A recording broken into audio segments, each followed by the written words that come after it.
Friends, जैसा कि हमने आपसे कहा था कि 12 जनवरी को क्रैश कोर्स ऑफ साइंस की लॉन्चिंग हम लोग कर देंगे, साइंस के क्रैश कोर्स की। उसके ही एक सब्जेक्ट फिजिक्स की बात करने वाले हैं, जिसके में आज हम लोग डिस्कशन करने वाले हैं फोर्स, उसके टाइप्स, मोमेंट्स एंड उसके types, type of motion, couple and ऐसे ही अनेकों चीज़ों के बारे में with concept, previous year questions, उनका सॉल्यूशन और सारे इंपॉर्टेंट क्वेश्चन उनका भी सॉल्यूशन कराएंगे। तो जो भी इस वीडियो को स्किप करना चाहता है वो 1 मिनट का टाइम दे और ये देख लीजिए कितने बेहतरीन कंटेंट आपके लिए हमने तैयार किए हैं with the help of diagrams, आपको समझाने की कोशिश किया है। तो जिनको भी अभी स्किप करना है कर दें, अन्यथा पेपर के बाद कोई भी आकर के कमेंट में नहीं कहेगा कि इसमें से एक भी क्वेश्चन नहीं आया था, क्योंकि सारे क्वेश्चंस इसी में से आने वाले हैं। प्रीवियस ईयर्स को मैंने छांट छांट के सवाल बनाए हैं।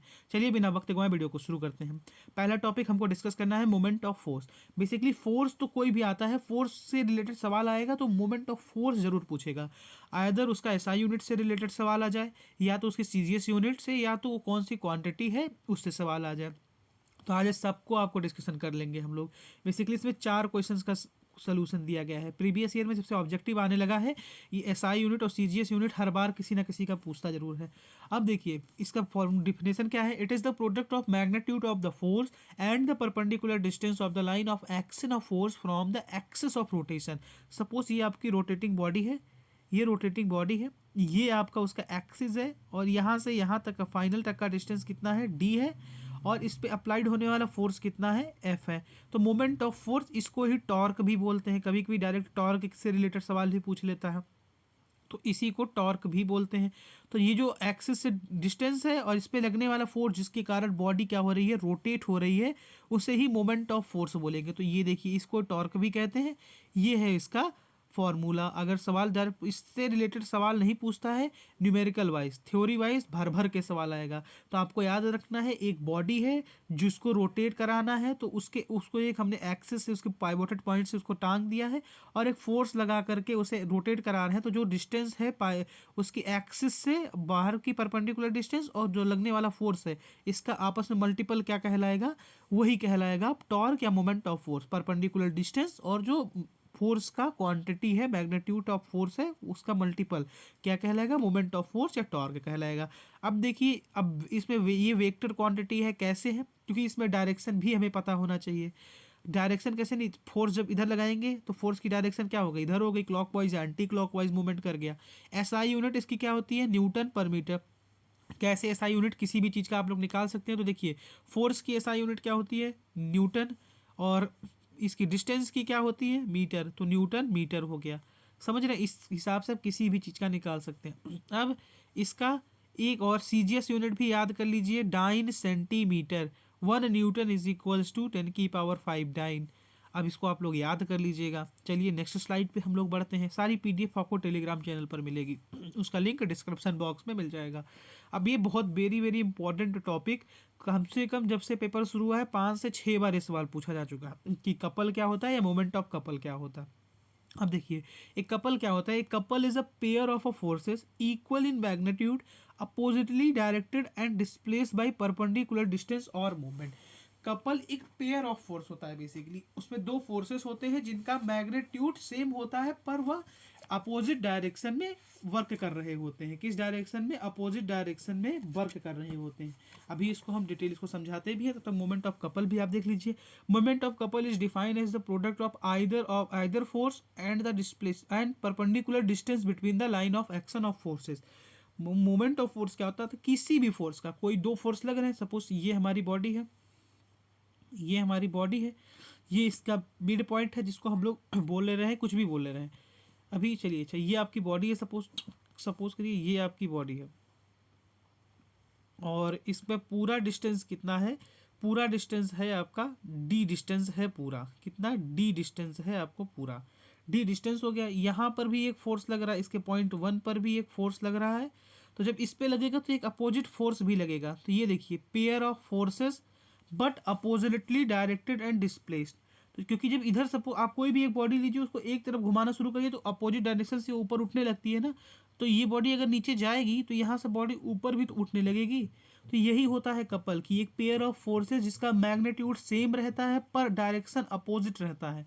अब जो इसका हम लोग ये देखते हैं कि इसका मोमेंट ऑफ कपल क्या होगा। तो किसी भी एक फोर्स का मैग्नीट्यूड और उसका परपेंडिकुलर डिस्टेंस, दूसरी फोर्स से कितना उसका डिस्टेंस है। तो एफ इंटू डी, अगेन इसका भी वही होता है, तो इसका भी यूनिट क्या हो जाता है, एसआई यूनिट न्यूटन पर मीटर।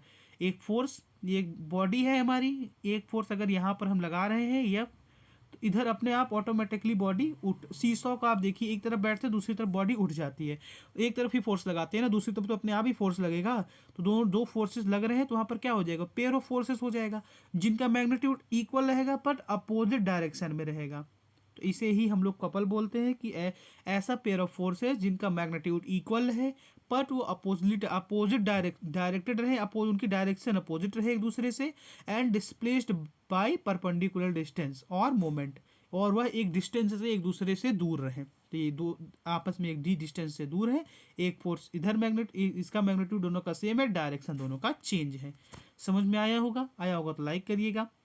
अब जो बहुत वेरी इंपॉर्टेंट टॉपिक पूछा जाता है कि भैया क्लॉकवाइज और एंटी क्लॉकवाइज मूवमेंट क्या होता है, तो आपके हाथ में अगर घड़ी है या कहीं दीवार पर एक घड़ी है, तो जिस डायरेक्शन में घड़ी मूवमेंट कर रही है, तो घड़ी किस डायरेक्शन में मूवमेंट करती है, हमेशा ऐसे मूवमेंट करेगी। अगर आप लेफ्ट साइड से देखेंगे तो लेफ्ट से राइट की तरफ बढ़ेगी, किस तरफ से, लेफ्ट से राइट की तरफ हमेशा मूवमेंट होगी, और नीचे से देखेंगे ऊपर के साइड से लेफ्ट राइट होगा, लेकिन नीचे के साइड से राइट लेफ्ट होगा। तो ऐसे जो घड़ी के डायरेक्शन में जो मूवमेंट होता है उसे बोलते हैं क्लॉकवाइज मूवमेंट, समझे। जो घड़ी के डायरेक्शन में मूवमेंट होता है उसे बोलते हैं क्लॉकवाइज मूवमेंट, और जो घड़ी की डायरेक्शन के अपोजिट डायरेक्शन में मूवमेंट होता है, तो घड़ी की डायरेक्शन ऐसे है तो अपोजिट कैसे होगा, इसके अपोजिट होने लगे, ऐसे इस डायरेक्शन में मूवमेंट होने लगे, तो इसे बोलेंगे हम लोग एंटी क्लॉकवाइज मूवमेंट। अब देखिए यहाँ पर हमने लिखा भी है, these arrows shows the clockwise direction. अब ये जो एरोज हमने दिखाया है ये किसको शो कर रही हैं, क्लॉकवाइज डायरेक्शन को, और यहाँ पर ये एरोज किसको दिखा रही है, ये एंटी क्लॉकवाइज डायरेक्शन को। दोनों की डायरेक्शन देखिए अपोजिट है, एक ही डायरेक्शन बिल्कुल घड़ी की डायरेक्शन जैसे घड़ी मूव होती है वैसे है, और एक ही डायरेक्शन अपोजिट है। तो clockwise is the same direction the hands of the clock move, जिस डायरेक्शन में क्लॉक की जो सुइयाँ मूव होती हैं उस डायरेक्शन में जो मूवमेंट हो रहा है उसी सेम डायरेक्शन वाले मूवमेंट को क्लॉकवाइज मूवमेंट कहेंगे। Anti clockwise movement, anti clockwise is the opposite direction to which the hands of a clock move, जिस डायरेक्शन में घड़ी मूव होती है उसके अपोजिट डायरेक्शन में जो भी मूवमेंट होता है उसे एंटी क्लॉकवाइज मूवमेंट बोलते हैं। उम्मीद करते हैं आपको ये भी टॉपिक क्लियर होगा, नहीं होगा तो कमेंट बॉक्स में पूछिए, हम नेक्स्ट वीडियो में आपको पूरी जानकारी देंगे। हम नहीं चाहते कोई भी कंफ्यूजन लेकर के पेपर में जाए और वहाँ पर छीछा लेदर मचा करके आए, उससे पहले ही सारे कन्फ्यूजन दूर कर देंगे। अगेन वेरी इंपॉर्टेंट क्वेश्चन 3 से 4 बार पेपर में आया हुआ है, जो प्रीवियस ईयर का एनालिसिस किया होगा उसे आज हमारे लेक्चर का महत्व पता चल जाएगा, किस तरह मैं समझा करके सारे टॉपिक्स खत्म कर रहा हूँ। Translation and rotational movement, motion. देखिए एक मोशन होता है जो स्ट्रेट पाथ में होगा, सपोज ये स्ट्रेट पाथ में है, तो इस पर हम लोग यहाँ से अगर मोशन फोर्स लगा रहे हैं तो ये बॉडी क्या होगी, सीधे इधर मूव होगी। तो ये ऐसे मोशन जो होंगे उन्हें बोलेंगे ट्रांसलेशन मूवमेंट। और जो रोटेशनल होंगे तो यहाँ पर एक पाइवोटेड पॉइंट होगा, इसके अक्रॉस वो बॉडी बंधी होगी या कुछ भी होगा, वहाँ पर पाइवोटेड पॉइंट के अक्रॉस एक फोर्स लगेगा, जिससे क्या होगी, बॉडी उस पाइवोटेड पॉइंट के अक्रॉस या तो एंटी क्लॉकवाइज या तो क्लॉकवाइज मूवमेंट कर जाएगी, लेकिन किसके अक्रॉस, पाइवोटेड पॉइंट के अक्रॉस।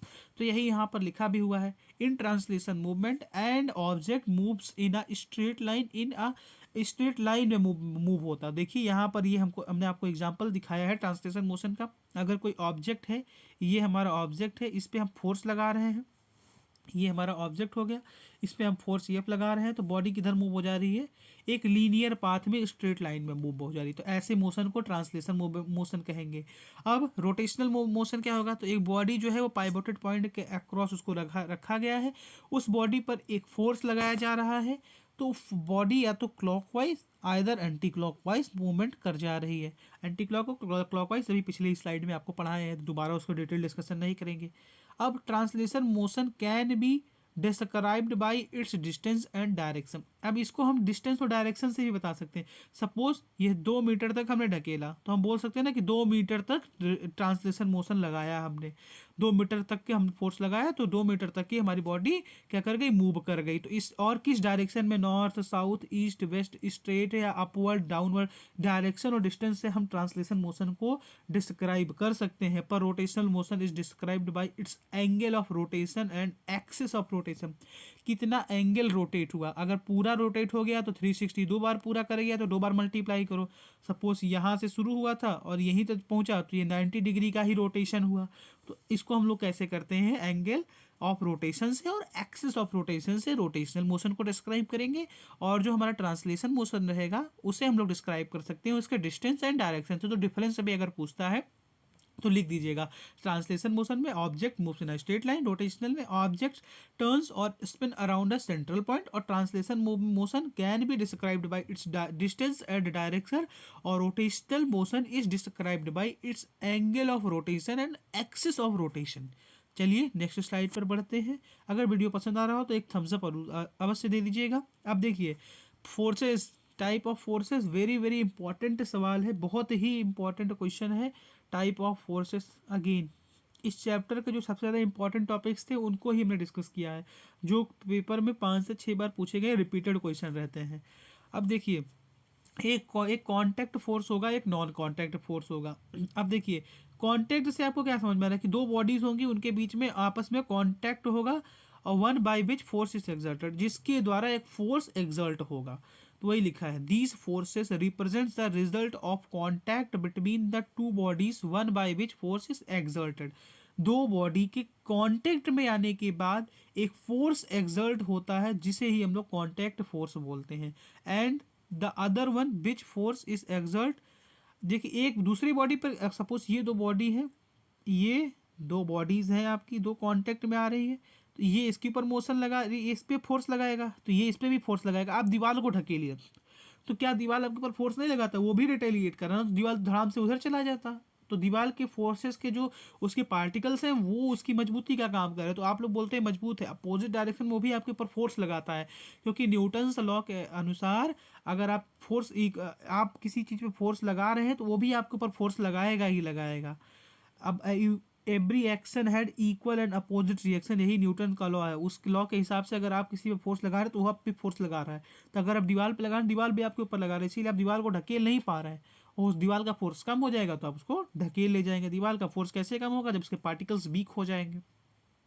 अब देखिए stretching of the coiled spring pulling a cart frictional force. अब देखिए अगर एक स्प्रिंग है, स्प्रिंग ऐसे ऐसे रहेगी, स्प्रिंग को क्या करो, खींचो और फिर छोड़ दो, तो खींचो तो छोड़ दो तो क्या होता है, स्प्रिंग दोबारा फोर्स लगा करके अपने भाग जाती है। और जब आप खींचते हैं तो एक रिटेलिएशन टाइप का आपको प्रतीत होता है कि आपको कोई खींचने से रोक रहा है, तो क्या कर रहा है वो स्प्रिंग भी आपके ऊपर फोर्स लगा रहा है। अब देखिए प्रॉपर्टीज आप बहुत भैया इंपॉर्टेंट है, अगेन इसका पढ़ लीजिएगा।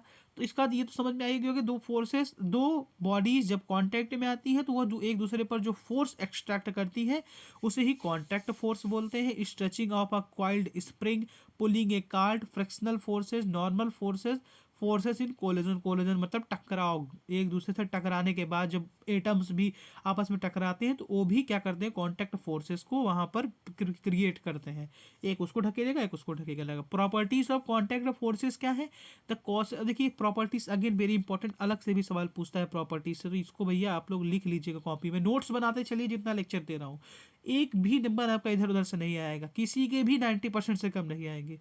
द पहला properties, the cos of contact forces in electromagnetic interaction between the particles of two bodies.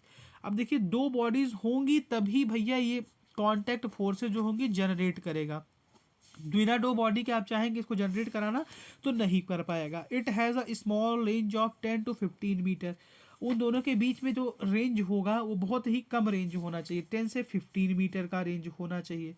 और they generally do not depend on the nature of the surface in contact, अब उन पे कोई सरफेस ऑफ कॉन्टैक्ट कैसा भी है उस पर वो डिपेंड नहीं करते हैं, चाहे जैसा सरफेस हो उस पर वो वर्क उसके अनुसार वो फोर्स क्रिएट कर देंगे। Electromagnetic interaction between two particles of the bodies, देखिए किसके कारण होते हैं, cause of contact forces in electromagnetic interaction between particles of two bodies, दोनों बॉडीज के जो पार्टिकल हैं उनके आपस में जो कॉन्टैक्ट आते हैं तो उनमें एक इलेक्ट्रोमैग्नेटिक इंट्रैक्शन होता है, उसकी कारण ये फोर्सेस क्या होते हैं, क्रिएट होते हैं। और इस फोर्सेस की रेंज भी बहुत कम होती है, ये 10 to 15 नहीं है, ये 10⁻⁻15 है, 10⁻⁻15 है, इनकी रेंज 10⁻⁻15 मीटर तक होती है। They generally do not depend on the nature of the surface in contact, किस सरफेस पे कॉन्टैक्ट हो रहा है, सपोज एक लिक्विड है और एक सॉलिड है तो इनका दो सरफेस अलग अलग हो गए ना, लेकिन एक इस पे डिपेंड नहीं करेगा, ये क्या इस पे डिपेंड करेगा कि कौन ज़्यादा फोर्स अप्लाइड कर दे रहा है, उस पर डिपेंड करेगा। दोनों ही आपस में फोर्स लगाएंगे। आप भले से लिक्विड सॉलिड की तुलना में कम लगाएगा तो लिक्विड दब जाएगा, लेकिन लिक्विड भी कुछ ना कुछ फोर्स लगाएगा। तो इसीलिए they generally do not depend on the nature of surface in contact. उम्मीद करते हैं कॉन्टैक्ट फोर्सेस आपको समझ में आ गई होंगी। चलिए नेक्स्ट स्लाइड पर बढ़ते हैं। नॉन कॉन्टैक्ट फोर्सेस, ये डिफरेंस भी पूछता है कभी कभी कॉन्टैक्ट और नॉन कॉन्टैक्ट में। Non-contact forces, these forces do not involve any physical contact between the two objects but act through the space between them। ये क्या होते हैं कि कोई दो बॉडी का कांटेक्ट ना हो, तो फिर भी ये कभी भी दो बॉडी का कांटेक्ट ना होने से जो भी फोर्स जनरेट होता है। सपोज आप यहाँ पर हैं, आपकी अर्थ ये है, आप ये आपकी धरती है। यहाँ पर सेंटर ऑफ ग्रेविटी रहेगी इतना तो पता होगा। लेकिन धरती आप पर भी फोर्स लगा रही है, बीच में से आपके ऊपर फोर्स लग रहा है, डायरेक्ट आपके और उसके बीच में कोई कांटेक्ट है? ये सेंटर्स और धाप के बीच में कोई कांटेक्ट है? नहीं, कांटेक्ट नहीं है भैया। तो कांटेक्ट नहीं है, लेकिन फिर भी एक फोर्स वर्क कर रहा है, नहीं तो आप उड़ते रहते हैं हवा में। तो ये फोर्स जो वर्क कर रहा है नॉन कांटेक्ट फोर्स, इसी को बोलते हैं कि दो फोर्सेस किसी बिना फिजिकल कांटेक्ट के एक्ट करे, सिर्फ और सिर्फ एक दूसरे की स्पेस का इस्तेमाल करके। These forces are also called as action at a distance. Example gravitational force इसका एग्जाम्पल है। इलेक्ट्रोस्टैटिक फोर्स और मैग्नेटिक फोर्स। मैग्नेटिक फोर्स में भी दो अलग अलग कॉन्टैक्ट नहीं होता है, उसके बारे में हम लोग डिस्कशन करेंगे। लेकिन अभी बस हमको इतना पढ़ना है कि नॉन कॉन्टैक्ट फोर्सेस वो फोर्सेस होते हैं जो बिना किसी फिजिकल कॉन्टैक्ट, दो बॉडी के बिना किसी फिजिकल कॉन्टैक्ट के प्रोड्यूस होते हैं। चलिए, बहुत अच्छा लगा आप लोगों ने यहाँ तक देखा होगा वीडियो। तो सारे इंपॉर्टेंट क्वेश्चन का डिस्कशन कर चुके हैं। अब कुछ ऐसे इंपॉर्टेंट क्वेश्चंस जो पेपर में ऑलमोस्ट एवरी टाइम पूछे जाते हैं, 3-4 साल में रिपीट जरूर कर जाते हैं। तो देखिए यहाँ पे अधिकतर का तो हमने डिस्कशन कर ही लिया है, लेकिन कुछ बच रहे हैं। तो देखिए टाइप्स ऑफ फोर्सेस का हमने कर लिया, कॉन्टैक्ट, नॉन कॉन्टैक्ट, क्लॉकवाइज और एंटी क्लॉकवाइज का भी कर लिया, और मोशन का भी कर लिया। अब बचा हमारा इक्विलिब्रियम और 1 न्यूटन की वैल्यू है। ये जो 1 न्यूटन है, इसको आप लोग भैया जरूर देख करके जाना। 1 न्यूटन हो गया, तो 1 न्यूटन है क्या? It is the amount of force required to produce an acceleration of 1 metre per second square. ये उतने बेसिकली न्यूटन किसकी क्वांटिटी है? फोर्स की। तो यह फोर्स की उतने को रिक्वायर्ड है, क्या अमाउंट ऑफ फोर्स रिक्वायर्ड, उतना अमाउंट ऑफ फोर्स रिक्वायर्ड है किसी चीज में 1 मीटर पर सेकेंड स्क्वायर का एक्सेलरेशन प्रोड्यूस करने के लिए। जितना फोर्स रिक्वायर्ड होता है उसे 1 न्यूटन कहते हैं सिंपल भाषा में। It is the amount of force required to produce an acceleration of 1 metre per second square. किसी भी बॉडी में 1 मीटर पर सेकेंड स्क्वायर का एक्सेलरेशन जनरेट करने के लिए जितना फोर्स रिक्वायरमेंट होती है उसे क्या बोलते हैं? 1 न्यूटन। उम्मीद करते हैं आपको 1 न्यूटन समझ में आ गया होगा। इक्विलिब्रियम क्या है? An object. अब देखिए इक्विलिब्रियम इसको हम समझते हैं, आपको समझ में आ गया होगा। लिख लीजिएगा, 2 बार पढ़ लीजिएगा, रट लीजिएगा जिसको नहीं समझ में आया हो, और भी नहीं समझ में आया हो तो कमेंट करिएगा। फोर्स ऑफ इन इक्विलिब्रियम क्या है? An object is said to be in equilibrium if the sum of forces acting on it and the sum of the moments of the forces on it is equals to the zero। क्या हो? जो इसमें body के moments of forces का सम, और जो या तो उन पे जो बॉडी पे फोर्स एक्ट कर रहा है उनका सम क्या हो? 0 हो। जितना सपोज ये हमारी बॉडी है, ये हमारा सीसॉ है, क्या हो? इधर भी मान लीजिए 85 kg का व्यक्ति बैठा है और इधर भी 85 kg का व्यक्ति बैठा है। तो ये कौन सा कंडीशन बनेगा? इक्विलिब्रियम कंडीशन बनेगा। क्यों? क्योंकि जितना फोर्स ये वाला 85 एक्सर्ट कर रहा है उतना ही ये भी करेगा। तो क्या बनेगा? दोनों बीच में टंगे रहेंगे। तो that is the called the equilibrium condition, जिसमें क्या करे दोनों बॉडीज। अब इसमें टोटल सम ऑफ फोर्सेस कितना है? तो देखिए सम ऑफ फोर्सेस निकालने के अलग तरीके हैं। ये इधर से लगाएगा, ये इधर से लगाएगा। बेसिकली फोर्स लगता कहाँ पर है? यहाँ पर लगेगा। तो यहाँ पर सपोज कर लीजिए 5 न्यूटन का फोर्स लगा रहा है, तो ये 5 न्यूटन का अपोजिट डायरेक्शन में फोर्स लगा दे रहा है। लगा रहा है कि नहीं लगा रहा है? अब 5 न्यूटन प्लस 5 न्यूटन करेंगे, लेकिन ये तो भैया अपोजिट में लगा रहा है, इसलिए माइनस करना पड़ेगा। तो 5 न्यूटन माइनस 5 न्यूटन, ये कितना हो जाता है? आपका 0 हो जाता है। तो इसी से लिए इक्विलिब्रियम कंडीशन वो है जिसमें acting force on a body, उनका सम क्या रहे? 0 रहे। कंडीशंस ऑफ इक्विलिब्रियम कभी कभी पूछता है, तो vector sum of the forces acting on a body should be 0, algebraic sum of the moment acting on the body should be 0। ये दोनों कंडीशंस है। देखिए कभी कुछ कुछ आपको क्वेश्चन के आंसर बनाने भी सीखने पड़ेंगे। फोर्सेस इन इक्विलिब्रियम याद कर लिया, उसी से उसके कंडीशन भी लिख दिया कि उस पर जो फोर्स एक्टिंग कर रही बॉडी पर वो 0 हो, algebraic sum of moments acting on the body should be 0 हो, और an object is said to be equilibrium with the number of forces acting on a body produces no change in its states.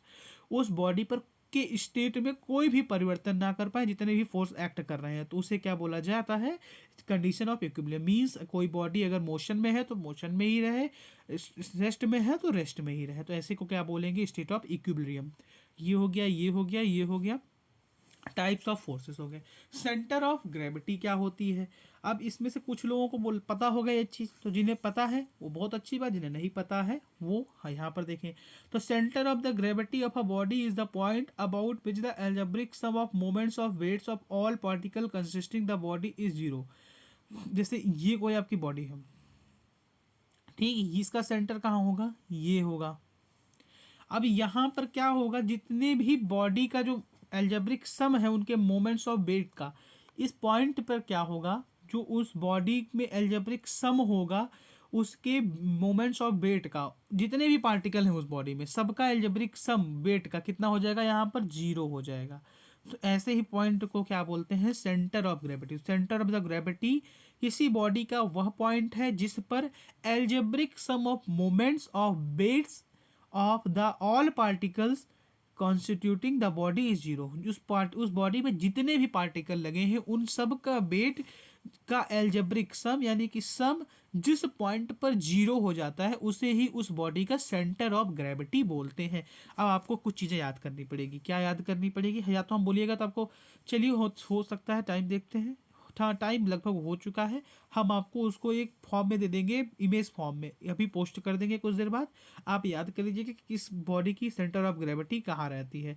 जैसे rod है, चलिए कुछ दो चार आपको बता ही देते हैं। रॉड है तो रॉड की सेंटर ऑफ ग्रेविटी कहाँ होगा, उसके मिड पॉइंट पर होगा, मिड पॉइंट पर होगा। अब सर्कुलर कोई डिस्क है, सपोज ये डिस्क है, तो उसका कहाँ होगा, जियोमेट्रिकल सेंटर, ये उसका जियोमेट्रिकल सेंटर है, तो यहाँ पर उसका होगा। सॉलिड और हॉलो स्फीयर, ऐसा स्फीयर जो सॉलिड हो यानी कि उसमें कोई छेद पेद ना हो, तो उसका जियोमेट्रिकल सेंटर पर अगेन उसका भी होगा, जियोमेट्रिकल सेंटर पर ही उसका सेंटर ऑफ ग्रेविटी होगा। अब सॉलिड कोन हो गया, इसी हिसाब से हॉलो कोन हो गया। सर्कुलर रिंग, सर्कुलर रिंग कभी कभी पूछता है इसका सेंटर ऑफ ग्रेविटी कहाँ है, तो सर्कुलर रिंग ये होती है, तो इसका कहाँ होगा, सेंटर जहाँ पर भी होगा रिंग का, तो जो सर्किल है उन पे सेंटर पर होता है, रॉड में मिड पॉइंट पर होता है, कोन ओन जहाँ पर होता है उसकी बेसिक्स पे उसका निकालते हैं। अब कुछ सिलेंडर है तो उसका भी मिड पॉइंट पर, जहाँ पर सिलेंडर अगर ऐसे है, सिलेंडर ये सिलेंडर हो गया, तो इसके मिड पॉइंट पर रहेगा। अब इसका mid point on the axis of cylinder, अब इसका एक्सिस देखेंगे कहाँ पर है, वहाँ के मिड पॉइंट पर रहेगा।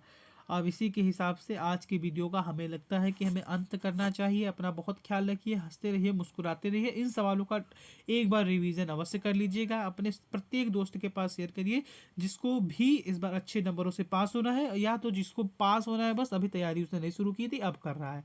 अपना बहुत ख्याल रखिए, हंसते रहिए, मुस्कुराते रहिए, देखते रहिए श्रीनिवासन एजुकेशन वाला।